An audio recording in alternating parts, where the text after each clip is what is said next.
ای ای ای GORGAN فریکس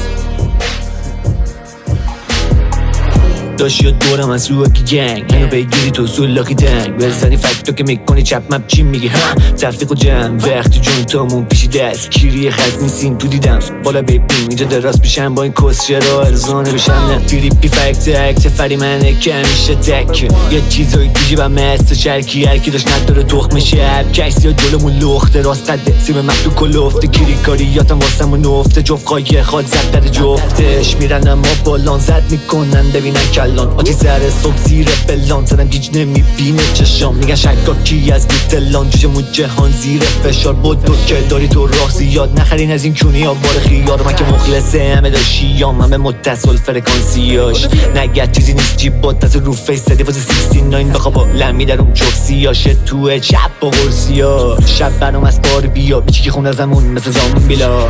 داشتی دورم از سواگی گنگ هنو بگیری دو سلاخی دنگ بزنی فکتو که میکنی چپ مپ چی میگه تفریق و جمع وقتی جون تامون پیشیده است کیری خز نیستین تو دیدم بالا ببین تو دراز میشم این کس چرا ارزانه میشم چی ترا من کف گرگان بیاد رو بیت که میگاده پانچام ای فری من 20 جاری بالا تو هستم بگ کوچیکات داری با ما هی میره بالا این سایدو میگی تو پابلوی بک کول لاینات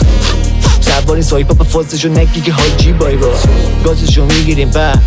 میزنه چنمون بق